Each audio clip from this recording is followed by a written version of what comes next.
My toe mare. Every 50% of everything my toe makes. Okay, so let's have a panel show. Let's have a panel. Everybody want a panel here? Let's have a panel. Thank you so much, you guys.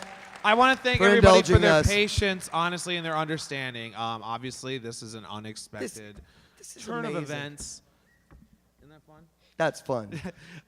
It's been an unexpected turn of events this weekend, but anyway, this is the in short the How to Voice Act panel, and these two here are extremely experienced voice actors. Between us, between Lee and myself, we have done 10,000 cartoons. Yeah, I just 2 months ago I celebrated my 6,000th. So I think probably that even made more, You're not more than exaggerating. that, probably more than 10. They're not More than- exaggerating. We're talking More than 10 episodes because of he was in cartoons it a here. lot longer than he was what I was aspiring to be. This guy is like This guy, yeah. This guy. Well, and Garry here- Chalk is.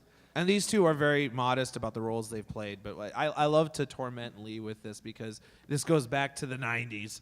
But he was, if you've seen Street Sharks, if you've heard of that, this is Ripster. Awesome. Hey, what have you done with our dad? He has also been in other shows, such as, well, he starred in George of the Jungle as George. Which is me, but dumber. And in multiple other programs. I mean, it literally, when I first interviewed him back in March of last year, wow, that was almost a year ago. I mean, if you see his IMDb or if you see his Wikipedia page, it's just pages and pages of roles. He's been just about everything. He's been the voice of everything, too. Mark Oliver, of course, has also done many roles. And why don't you share some of them with the crowd here? And some of the ones... I play Dr. Mark Frog Oliver. in the I'm sorry, League of Garry Super Chalk. Evil. I messed the name up. You said Mark Oliver, and he meant Garry You know what? Chalk. I meant Garry Chalk. Gary. God. No, yeah, it's true. got distracted by the but blemish. before we get into all the stuff that I did, Garry Chalk did some of the most. Well, Garry, why don't you tell them the kind of the biggest roles you've done? I think they'll be duly impressed. Okay, I've been doing cartoons for over 30 years. I started, the very first role I had was Hiawatha.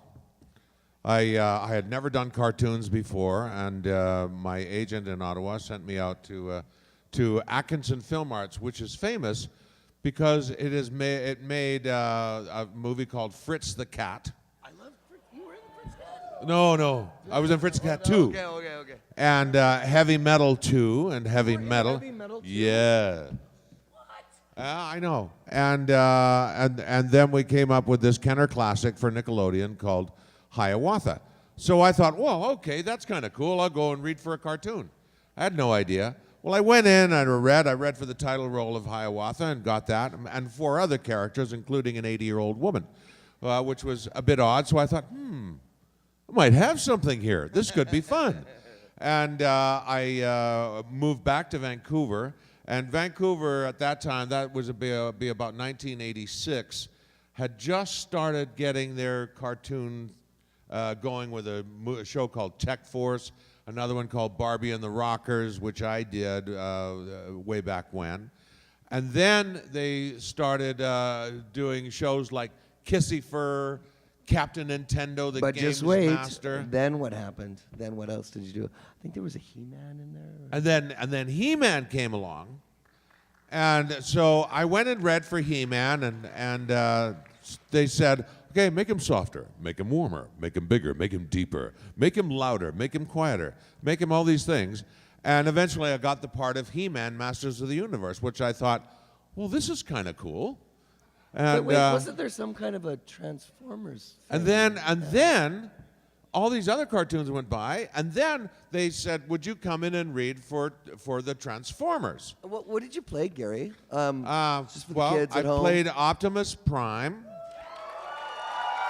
Give them a little taste. Give them a little taste. I played Optimus Prime, Optimal Optimus, Optimus Primal from the Beast Wars. I don't know if you know. Remember that? Maximals, maximize. And then there was I just got 15 years younger. transform and roll out. Nice. Jetfire. What was the other guy's name? Oh yeah, Jetfire. Renegade, this way, please. Awesome. And I was originally going to read for Megatron, And it was very close, but they said, no, you make a better straight guy, so we'll make you Optimus. And I went, oh, that's cool, because I really didn't think anything of it, because I used to do all the commercials for the Transformers way back when in the early 80s, and those ones were like, Transformers Generation 2, batteries sold separately. They used to do all those commercials for Hasbro.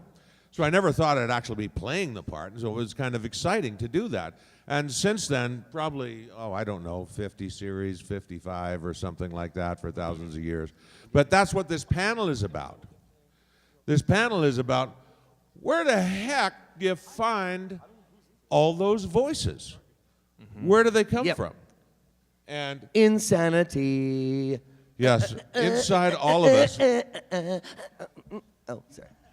Inside all of us, we have all kinds of little voices, and my girlfriend kind of likes it because she goes, "Okay, be that other guy."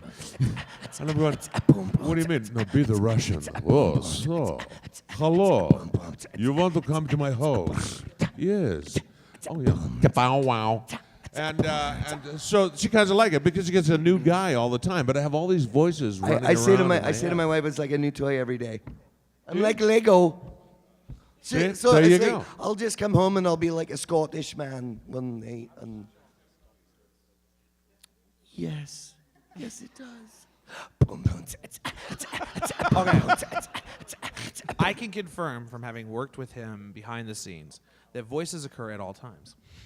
At all times. It's true, Bernstein. It's true. And we were saying this earlier. I was working with him in Vancouver last November, and the Gilbert Gottfried started coming out, and it just you learn you have to communicate with voice actors with voices. So you learn to do a Gilbert Gottfried. It's the only way to communicate. It's the only way to get work done. We don't operate on normal levels. Not at all. Well, no, not really. No, not really. But I guess the important thing is you guys want to know how to come about getting those voices. And Do you want to know? Do you want to know? Do you really want to know how to make voices? How many people are aspiring voice actors? Stand up. And Yeah, and applaud. 1, 2, 3, 4, 5, 6, 7, 8, 9, 10, 11, 12, Okay, 13. And some guy going, me, I want to be a voice actor. Perfect. And now I want all the rest of them to stand up. You guys sit down. Everybody stand up and applaud them for their future career. Yay! That's what I want to see. Give them some encouragement and support. Here you go. You have to be a little bit off your rocker to do this. You've got to be able to be skilled at picking up dialects. Oh, I figured out, and I'm gonna release this today. This is a news bulletin. This just in.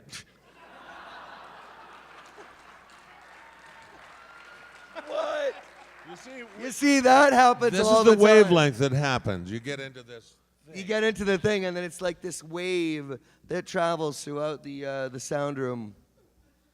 That was funny pretty too- awesome, though. What's funny too is when you're in a room of mostly VAs and then a couple people who aren't, they'll start going into the voices or whatever, and the other guys are like, "Oh God, not again." So here is my trick, and I teach it to my classes, and I told them not to tell anybody, so that's out the window. But here's how when I get an audition for, say, a certain dialect, that this character is from whatever, South Africa or whatever. And I'm going to tell this to you because it's kind of a neat trick. And so now the rest of the community is going to know. There's something, an app called Tuned In Radio. I have it. And you go on there, and then you go into the area of the world that there's a map that comes up with little pins that are in there, and then you go to that part of the world, and then you scroll through all of the radio stations, and then you go into the talk radio section, and you listen to them. Or you phone them up and say, yeah, I'm looking for a number for this person, and then you get to hear them talk to you. That's my trick. Tuned In Radio, nobody's thought of doing it. It's a good idea. You and the rest of you 12 people that stood up, if you want accents of the world and somebody demands it of you, first of all, you have to practice. But how do you practice? Well, you go online and you say, okay, what movies do I know where the actor was from that part of the world? But if you need it right now, Tuned In Radio. I expect Tuned In Radio to like be supporting fan builds and me and like cutting me checks so we can support this con. So anyway, that's my little tip. That's tip number 1. Gary, do you have a tip? Yes, I do have a tip. What is it, Gary? How many people here sing? Any singers? Stand. Now, come on, be brave. Stand up, Stand, singers. singers. Okay, now sit. Now everybody else stand and applaud them for their future careers. It's serious. You know, Yeah. these people need encouragement. I'll tell you what. Thank you very much. Thank you. I'll tell you what. One of the hardest things in the world to do is sing in front of people. You know, to go up on a stage and go la la la la la la la la. It's a killer experience. It's highly stressful. But I'll tell you, as a singer, what He you sings do. like a Dickens, and I mean that. This guy, amazing singer. Thank you. What it is when you sing, you can hear, you train your voice to do different tones, like scales and so on. Sure. And when you're doing things like accents or voices, you hear the music of that because basically it's music, it's sounds, it's rhythm and tone. Right, it certainly is. I've got to tell you, man, it's called rhythm and tone. It's a rhythm and tone. That's how they do it in South Africa. It's the, no, we're doing South African. Yes. Well, if it's South African, you've got to talk a bit clip. Yeah, they've got a bit of a lilt in their voices, yeah. Clip, yeah. Yeah, little No, bit, you yeah. know the one, yeah. Yeah. Oh, yeah, Henny. Good old Henny. Ah, Henny, he's Good a old great Henny is friend of a mine. sound recording man in Vancouver, and he's from Johannesburg, yeah. Well, Right he's there. actually from a little town outside. Is it? Yes. So, is it? Is it? But anyway, so you listen to it, and basically it's English, but it's It's you've Dutch changed and the tone German and and changed the shape. Australian and yeah. And the more you sing, the more you're aware of those tones, and the more you're aware of what your voice is. Imagine your voice is like a saxophone because it works on a reed. Yeah, And exactly. your voice box is your reed. Well, a saxophone is a reed instrument. Now, I'll tell you what, if you pick up a saxophone right now, and you've never played a saxophone before, and you blow into it, it sounds like you just stepped on a dead cat. You know, you stepped on a cat. You know, it's like, Same thing happens you know, with the trumpet. it sounds horrible. But the more that you play with the reed, and the more you control your breath, and the more you shape your breathing around that reed, you can make it laugh, you can make it cry, you can make it growl, you can make it mournful or happy. And it's the same with your voice. The more that you use your voice, and the more that you play with, you know, upper register. I'll show you a neat little trick of finding. Everybody in the world has 12 voices in their head, and I'll show you how it works. It goes like this. I have to stand up. This is Garry quite neat. Chalk Okay. and 12 voices in everyone's head. In our bodies, we have these things called resonators. Our sinuses, our skulls, our chests, our throats. Our whole body is a resonator, and if you put your hand on your chest when you talk, you can feel it vibrate as you're talking. You can actually feel it if you get deep enough. You can feel it in your knees, in the top of your head, in your cheeks, in your neck, because all those things are resonators. And you know that when you listen to yourself on a tape recording, you always say, "Oh, I sound so thin and I'm sorry, hold reedy." on. A tape recording is something that was used in the 50s, where a reel-to-reel magnetic strip of fiber would, anyway, on a recording. On some kind of recording device, every time you hear yourself, and especially on digital, you sound like Mickey Mouse. You know, you sound squeaky and reedy and thin and awful. Can we just, I think Trevor Devall is in the crowd here. Can we get Trevor Devall to come up to the stage, please? Trevor Devall, please come to the stage. Trevor Devall, please come to the stage. Trevor Devall, come up on the Trevor Devall, stage. get Trevor up here, Devall, get ladies up and here. gentlemen, Trevor Get Devall. up Trevor here. Devall, Come on, come on, everybody. hang out. Trevor Get up Devall, here. please come Get to the up here, stage. Mr. Devall. Trevor Devall, Trevor aside from Devall. myself, Trevor got a lot to Devall offer. He's a lovely man. is another Get- voice just- teacher. You thought you could sneak in the room and You not don't be sneak noticed. into this room. Yeah. But anyways, as I was Trevor saying, a neat Devall. little trick. So we have all these resonators. So if you go to the top of your head, you can get a very light voice. You take that voice and you stick it into your eyes, and all of a sudden the voice becomes a little more light and happy and frothy, you know. Then you take that voice and you put it into your nose, and all of a sudden it gets a little nasally. and it sounds a little bit meaner or a little bit more prissy. Now you take that from the nose and you put it to the front of your mouth, and you're very prim and tight, and everything it's coming out real squeaky. Now you take that voice from the front of your mouth and you put it into the middle of your mouth, and all of a sudden it gets a bit rounder, right? Because it's in that middle. You're trying to form a ball inside your mouth. Now you take that and you put it into your throat. Now you take it out into the throat, it gets a little bit more warm, a little bit full-bodied, down into your throat, into your chest. And all of a sudden you have this huge voice that comes from your chest and your tummy. Now you take that and add a bit of gravel to it. So now you've got a voice that's way down here and you sound like a giant mud pit commercial. That sounds a lot like a And you character take I that know into this your guy does. chest and it gets warm and big like a movie trailer voice. Now you take that up into your throat, and then into the top of your throat, it gets a little tighter, into the middle of your mouth, into the front of your teeth, up into your nose, into your eyes, and the top of your head. So there you go. There's 12 voices right there.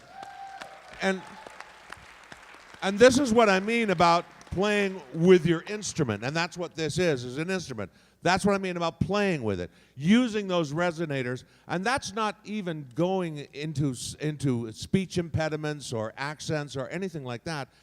All it is your own natural voice being placed in a different spot in your body, and it can go from this to this with no ado. Now just move your jaw. That's a the little bit. Harvard lockjaw he's doing now.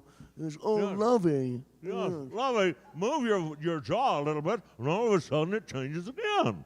No, or you can play with your breathing, or you can add an accent. Oh well, I'll tell you what, mate. There I was standing in front of a crowd. Yeah, there you were. Yeah, Standing there. What do you think I saw? Oh, it's a dead zombie. No, it's a pony zombie. He's made his face all white. What have you done that for, mate? Are you from The Walking Dead? Oh, no, you got a blue face. It's beautiful. It's lovely. It's I'm lovely. liking it, Yeah. right? So Right, when you add those kinds of accents, There you go. all of a sudden you have a tremendous range of voices. And now just add attitude, like some people are just impetuous, and some people are just really, really happy. You know, there's a whole range of voices in there, and that is what being a voice actor is all about, is exploring the instrument that's in your body and making it work for you and making as many variations on this voice as you can make. There you go. By Garry Chalk. Trevor Devall, would you like to... Trevor, aside from myself, is one of the voice coaches in Vancouver, though, you know. Yeah, he's pretty cool. So as I understand that he's pretty good. Would you like to say a couple of words on coming up with different voices or something like that then? Yes, tell us, Trevor. Make us happy. Well, first of all, I'd just like to say that... No, I don't know. Oh, no, he's starting to sound like a modern film actor. Yeah, precisely right. Somebody. I think Garry basically summed it all up. It's about, it's about finding the voice within yourself. I don't know what to tell you. A little new age, but... Yeah. He really did sum it up. You're good enough.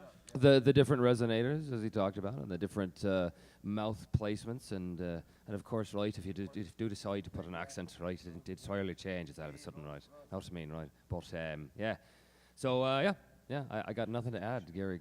Oh, Garry I forgot covered the it most all. important thing. Which is what? The most important thing of all Is make sure you get is your paid. acting ability. Oh, there's that. There is that. There is that. Actually, and one of the others, aside from that, is leave your inhibitions at the door. Here's two things. I'm going to tell you the same things I tell some of my students. The audition process, I saw you stood up, and a couple of you stood up here. The audition process is very nerve-wracking, and this is kind of a life lesson to all of you. You cannot be nervous about performing or being who you are when you're doing what you do out of a sense of love and giving something of yourself to another person. So when we go into auditions, we are sitting in front of casting directors who've heard our lines for 2 days solid with 100 other people. So you can't be nervous and you give a sense of yourself at the same time. If you can't be restful and afraid at the same time, you can't. The body won't house those two things. So if you're doing what you do to give them to give them a smile, or to give them just like a good experience, or to say, you know what, you've been sitting there listening to a whole bunch of people say these lines over and over for 2 days. I'm going to do something for you. I'm going to make it my personal goal to make you smile, to crack you up. I like to crack myself up when I do my lines. But with the auditions, I'm not that selfish. I give it to them. And then when they give me the role, then it's all about me. And then I have to make myself laugh in order to go from line to line. But so that's the thing. No inhibitions. How do you do that? Out of a sense of caring or love or something. You know what I mean? I got a good way too. Read out loud every single day. Oh, yeah. Read out loud, and I don't say this, I say this for several reasons. Read out loud to get used to getting the words off the page. Read out loud to get used to hearing your voice, because you don't really pay attention to your voice. When you think about it, how many times do you sit there and you go, wow, I'm sounding kind of resonant today. I'm sounding pretty fabulous. Fabulous. I'm fabulous. I'm sounding fabulous. You never do that. You just take it for granted. Your voice is your voice, and you just talk. But when you read out loud and start telling the story of what you're reading, and giving voice to those characters, like, say, in a novel or something like that, and come up with new and interesting ways, and you get used to the fact that you are making voices and you're making these different characters. You get used to hearing your voice. And I'll tell you the secret. The reason why you sound like Mickey Mouse when you listen to yourself on a tape? That would be a recording device that happened a in the recording 50s, device. where the magnetic strips of it. Anyway. I'm going to kill him. No. The reason why you sound so different when you listen to yourself on a MP3, let's say, or a digital recording device of some sort, when you listen to your voice inside your head, you're not only hearing with your ears, you're hearing with your skull, with your sinuses, with your jaw. You're hearing that whole thing. It's like the ultimate stereo system. Oh, I'm sorry. The ultimate digital sound system is coming from inside you. So what the tape hears... That would be a recording device that happened in the 50s and 60s, where the magnetic strips from a fibrous... What the digital recording device hears is exactly what you hear inside your head, but you don't have all those resonators inside the tape recorder, but it's reproducing exactly what you sound like in your head. So once you get used to that and accept the fact that you sound as good as you sound inside your head as it does on the tape recorder, you'll be a lot happier and you won't be self-conscious. Also, when you're making a character or creating a character, make a commitment to that character and stick by it. Because a lot of what happens in a lot of auditions for a lot of people... We're recording this right now. On Trevor Devall, you have a little thing there. I'm sorry. Trevor teaches. No, he doesn't just teach. He actually has something called voice print. Oh, if you're not following him, follow him now. You'll just be able to hear me talking about how Gary's used the word tape 3 times. So there you go. Well, voice print. This is a perfect thing for an experiment. That's exactly what I'm talking about. You listen to me talk, and here I am talking, and this is how I sound, blah, blah, blah, blah, blah. Now, when he plays it back in a second, you can hear it, and it'll sound exactly... It's recording the whole thing, so if he stops recording, then that will be a segment not unrecorded. But it'll be exactly the same. It'll sound just like me. And I sound just like that in my head. You sound much more German to me. Yeah. Like when I'm Yeah. Well, you know, I tell you something. When we are making voices in our heads, we must always think about all the things that we do, because we have hard time getting the language, wrapping the language around that kind of tongue. Because the tongue is not used to going in those places, right? Yeah? Or there's another microphone. We can do it in stereo. We love the stereo microphone. It's a lot of fun. Anyway, I lost my track. Oh, yes, making a commitment. You were being very German for a I second. was being very German. But this is what happens. When you go into the audition, you will be committed to your part. You will be talented, or else. Oh, my God, all of a sudden I'm turning Chinese. How did that happen? Be a man, he said. Okay, you commit to that part. If you don't commit, I'm you're not going to be do in a my lot of trouble. Chinese right now. Because what happens in the studio, you say the words and you go, oh, I don't like that. I don't like that. That sounds stupid. No, it's dumb. I'm going to change it. Don't change your audition in the middle of the audition. If you do, you will die. Garry You know, Chalk, I think everybody. that's as good of a time Garry Chalk. I think that's as good of a time as any to interject and say that we've got about maybe 10 minutes if you guys have any questions for you guys. Well, we've got another panel coming in. Yeah, we got another 2. panel coming in, and we have autographs to sign to help this convention. Yes. Everybody, So, if you guys have questions, there is a microphone right there. Come on up to Oh, the my microphone. goodness. $20 for a heart-shaped mold. Thank you.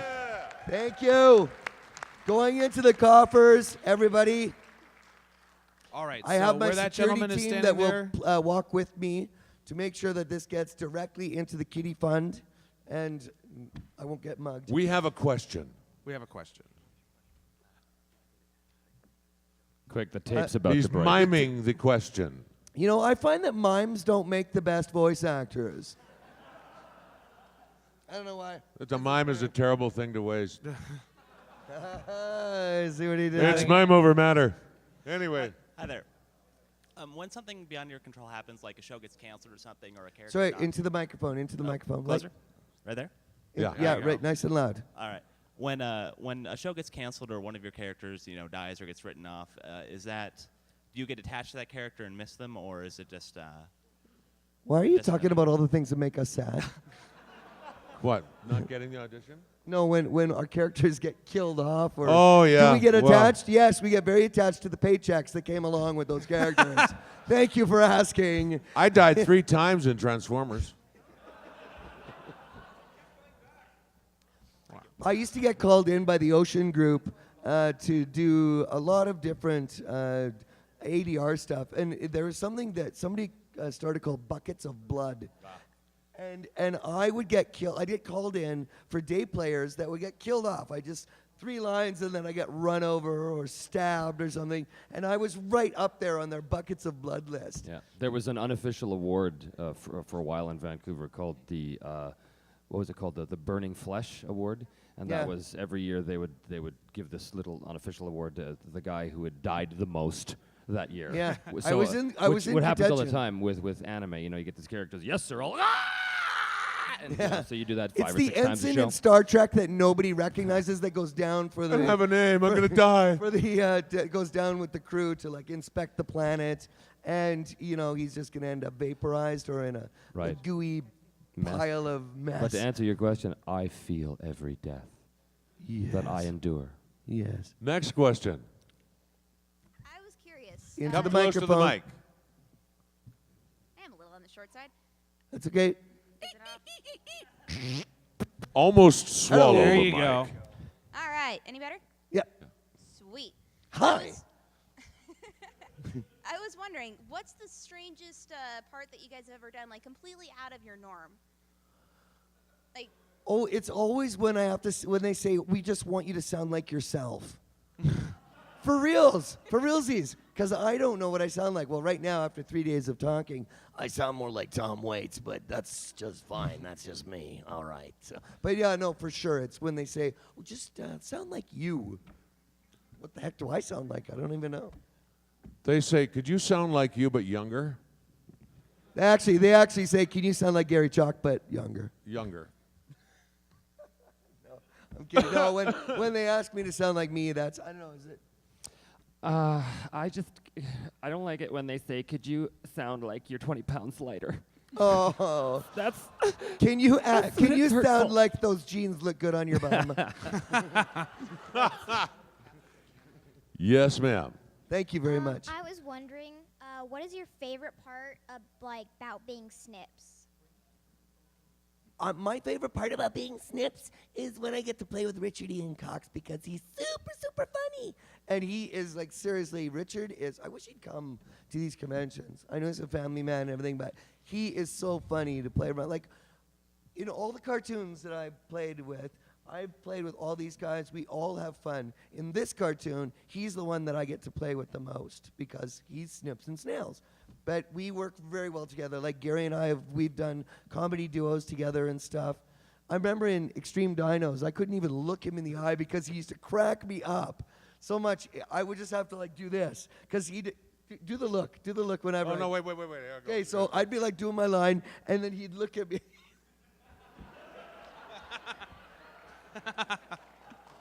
I still can't.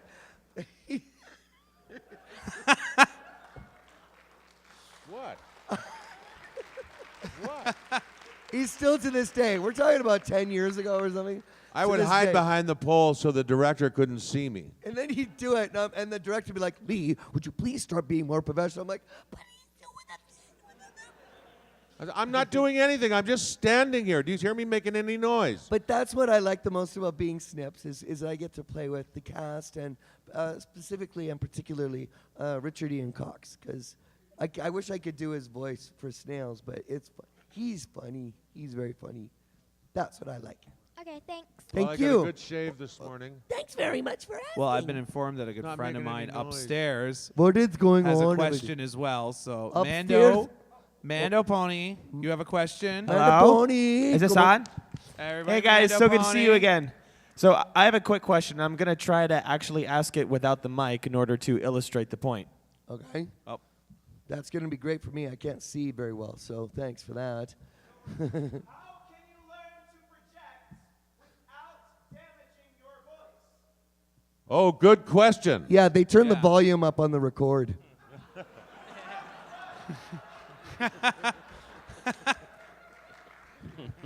Seriously, though, the more supported your voice is, I'll show you. The more supported your voice is, the less strain you put on your throat.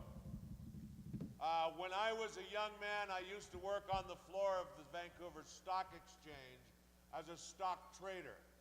And we used to have to speak our bids and offers over 150 people all doing the same thing. The first day on the job, I lost my voice. And my boss, Jim Bayless, comes up and he says, Gary, you gotta speak from the tummy. Get it from the tummy, get some support. Open your throat and speak. Can you hear me clearly from there? I can hear you just fine. Excellent. Well, that's how you do it. The more supported, don't put it up here, bring it down here. Never wreck your voice. Not like Trevor. Can you hear what I'm doing for her?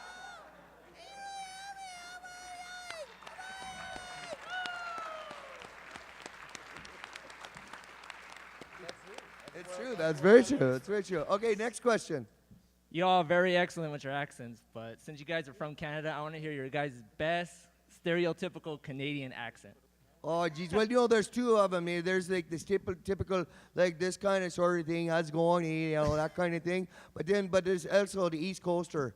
And Trevor, you do a really good Newfie. The thing is, right, is that in the east side of Canada, right? Yeah, roll There's it. a place called Newfoundland. I don't know if you ever heard of it. Yeah, the Rock. They call it. They calls her the Rock. But that's right. She's You're out from there the in Rock, like boy. that. Well, something like that. From there. He just does But, really good. yeah, so the thing is, right, if you go too far to Newfoundland, watch, it's pretty hard to understand what they're saying there. What? Yes, it's The right. thing is, go, but You got to see as he's doing. You got to have the transcript with a little bouncing ball. That's true. Follows along. Follow That's the really hard to bouncing know. Say, ball. come here, tuna Otherwise, gold. you Yeah, can't did my understand my it. son. Yeah, right there. But otherwise, like totally, if you're talking like just regular you Canadian know. about, I don't know about how many beer we're gonna have in the back of the pickup. Oh, and there's also a third one I found. I'm from Kelowna in British Oh, Columbia. it's going out there, yeah.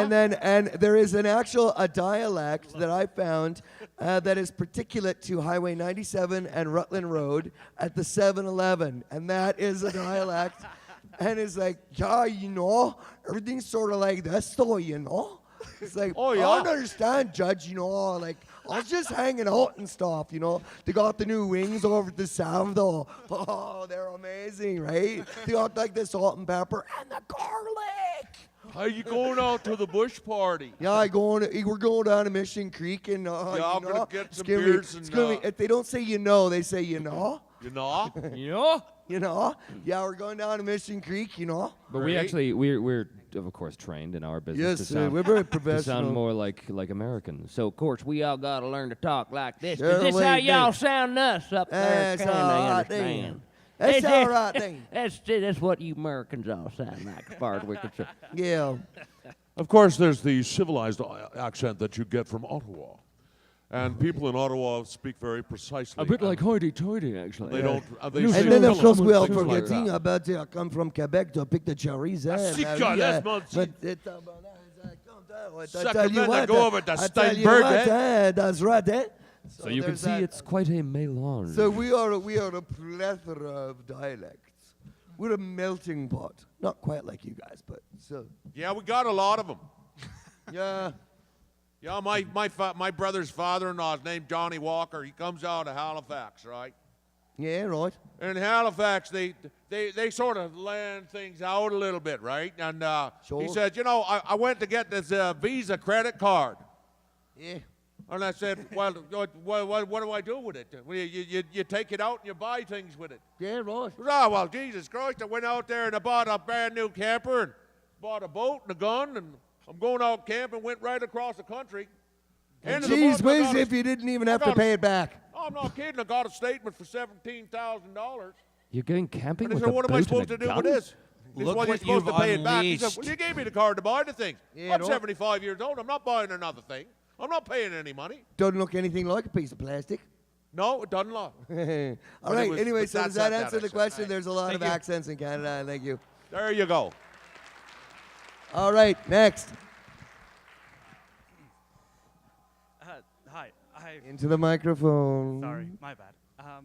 What was the breakthrough that you had when you realized this is what you're gonna do and that you're gonna do it great?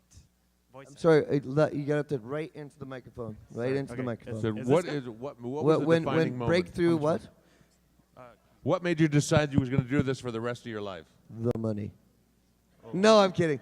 Well, I did stand-up comedy for 15 years. I don't know about these boys, but I did it for 15 years, and I just wasn't. It was the immediate gratification you get from a crowd in front of you is wonderful, but there's just something about. I always loved cartoons.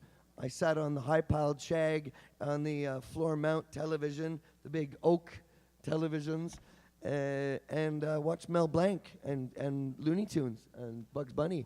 And I was inspired since I was 5, and I always wanted to do it.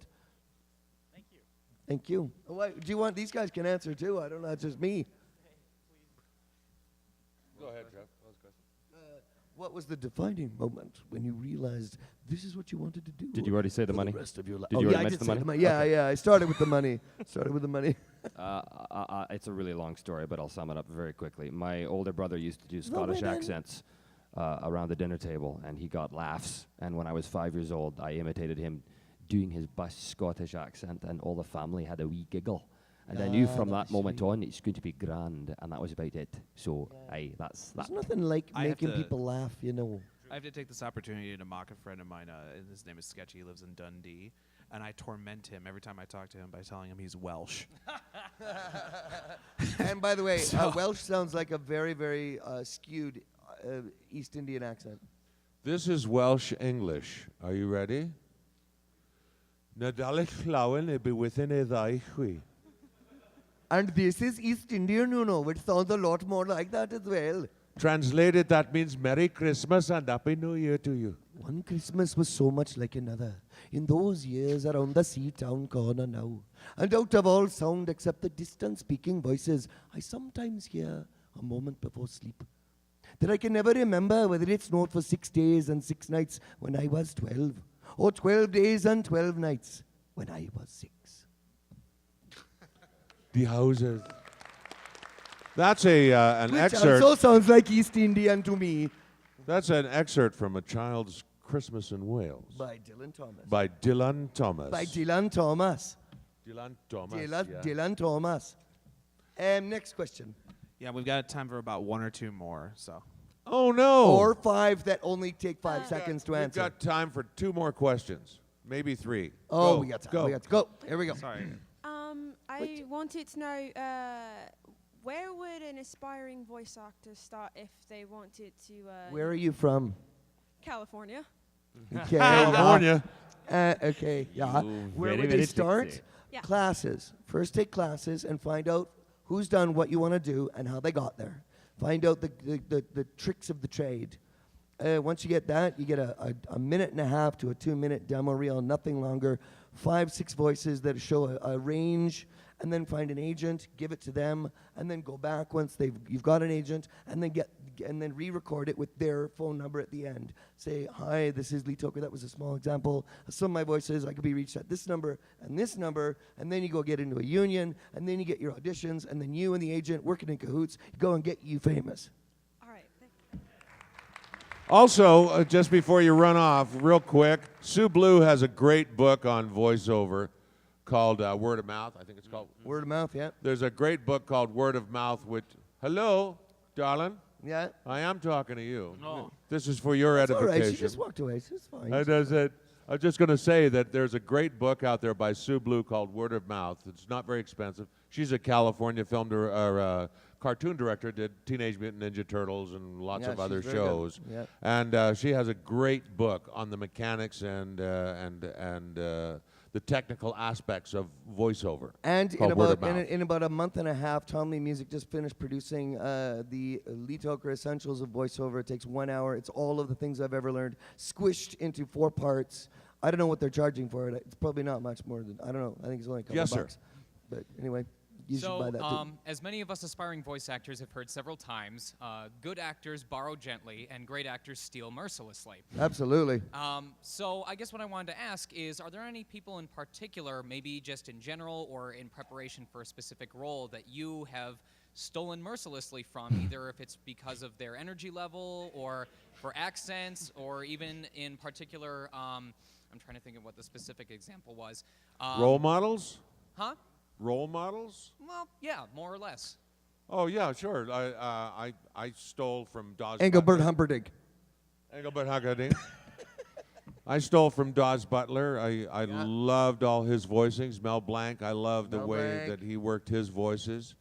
Frank Welker is another one. But I'm not really a big follower of Frank because I'm not very good with the sound effects and stuff. But he does some great voices, and. But Dawes Butler and Mel Blanc. Mark Hamill. Mark Hamill's good. I work with Mark. Good. Yeah, he's good. Oh, Maurice LaMarche. Very good. Maurice Billy LaMarche. West. Billy West. Yeah. My character, or one of my characters on My Little Pony, Iron Will, was based on Paul Dobson, he's another colleague of ours, doing a Jesse Ventura impersonation. So that's where Iron Will came from, is me imitating Paul Dobson, doing his Jesse the Body Ventura. That's funny. That's where that came from. So it's completely So it ripped was an off. impression of an impression. We steal from each other all the it's time. an impression of an impression, yeah. Anyway, thanks very much. All right, everybody. Well, thank you very much. Thanks for coming out. Hope you do well. Hope you learned something. I also want to thank you for this. It's going right into the coffers. I swear to God, this is beautiful. Everybody, thank you for your generosity, particularly these ones, the 100s and the 20s. I will get in touch with Everfree Radio, Mike Bernstein. I will get a picture of my heart-shaped mole on my big toe. And It'll be promise I'll get our that soon. noble duty. Thanks, everybody. To Have a wonderful afternoon. Now, Thank you. before everyone Mike, do you have leaves, something? The He-Man in there? And then He-Man came along, And so I went and read for He-Man, and they said, okay, make him softer, make him warmer, make him bigger, make him deeper, make him louder, make him quieter, make him all these things. And eventually I got the part of He-Man, Masters of the Universe, which I thought, well, this is kind of cool. And, Wait, wasn't there some kind of a Transformers thing? And then all these other cartoons went by, and then they said, would you come in and read for the Transformers? What did you play, Gary? Just for Well, the kids I at home. played Optimus Prime. Give them a little taste. Give them a little taste. I played Optimus Prime, Optimal Optimus, Optimus Primal from the Beast Wars. I don't know if you know. Remember that? Maximals, maximize. And then there was I just got 15 years younger. Transform and roll out. Jetfire. What was the other guy's name? Oh yeah, Jetfire. Renegade, this way, please. Awesome. And I was originally going to read for Megatron, and it was very close. But they said no, you make a better straight guy, so we'll make you Optimus. And I went, oh, that's cool, because I really didn't think anything of it, because I used to do all the commercials for the Transformers way back when in the early 80s. And those ones were like, Transformers Generation 2, batteries sold separately. they used to do all those commercials for Hasbro. So I never thought I'd actually be playing the part, and so it was kind of exciting to do that. And since then, probably, 50 series, 55 or something like that for thousands of years. But that's what this panel is about. This panel is about where the heck do you find all those voices? Mm-hmm. Where do they come from? And insanity. Yes, inside all of us. Oh, sorry. Inside all of us, we have all kinds of little voices, and my girlfriend kind of likes it because she goes, "Okay, be that other guy." And I'm going, "What do you mean? No, be the Russian." Oh, so hello. Every 50% of everything my toe makes. Okay, so let's have a panel show. Let's have a panel. Everybody want a panel here? Let's have a panel. Thank you so much, you guys. I want to thank for everybody for indulging their us. patience, honestly, and their understanding. Obviously, this is an unexpected This is turn of amazing. events. Isn't that fun? That's fun. It's been an unexpected turn of events this weekend, but anyway, this is in short, the How to Voice Act panel, and these two here are extremely experienced voice actors. Between Lee and myself, we have done 10,000 cartoons. Yeah, I just 2 months ago I celebrated my 6,000th. So I think probably that even makes- more. They're not More than exaggerating. that. Probably more than 10. They're not More than- exaggerating. We're talking More than 10 episodes because of he was in cartoons it a here. lot longer than he was what I was aspiring to be. This guy is like This guy, yeah. This guy. Well, and Garry here- Chalk is. And these two are very modest about the roles they've played, but I love to torment Lee with this because this goes back to the 90s. But he was, if you've seen Street Sharks, if you've heard of that, this is Ripster. Awesome. Hey, what have you done with our dad? He's also been in other shows, such as, he starred in George of the Jungle as George. Which is me, but dumber. And in multiple other programs. I mean, it literally, when I first interviewed him back in March of last year, wow, it was almost a year ago.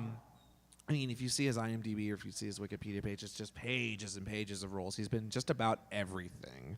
He's been the voice of everything, too. Mark Oliver, of course, has also done many roles. And why don't you share some of them with the crowd here? And some of the ones... I play Dr. Mark Frog Oliver. in the League of Garry Super Chalk. Evil. I messed the name up. You said Mark Oliver, and he meant Garry You know what? Chalk. I meant Garry Chalk. Gary. God. Yeah, it's true. got distracted by the but blemish. before we get into all the stuff that I did, Garry Chalk did some of the most. Well, Gary, why don't you tell them the kind of the biggest roles you've done? I think they'll be duly impressed. Okay, I've been doing cartoons for over 30 years. I started, the very first role I had was Hiawatha. I had never done cartoons before, and my agent in Ottawa sent me out to Atkinson Film Arts, which is famous because it made a movie called Fritz the Cat. I love Fritz. You were in Fritz Cat? No. I was in Fritz the Cat 2. Okay. And Heavy Metal 2 and Heavy Metal. Heavy Metal 2? Yeah. I know. And then we came up with this Kenner classic for Nickelodeon called Hiawatha. So I thought, well, okay, that's kind of cool. I'll go and read for a cartoon.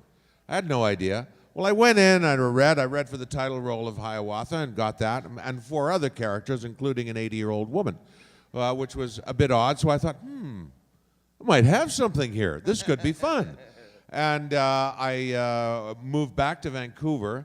And Vancouver at that time, that was be about 1986, had just started getting their cartoon going with a show called Tech Force, another one called Barbie and the Rockers, which I did way back when.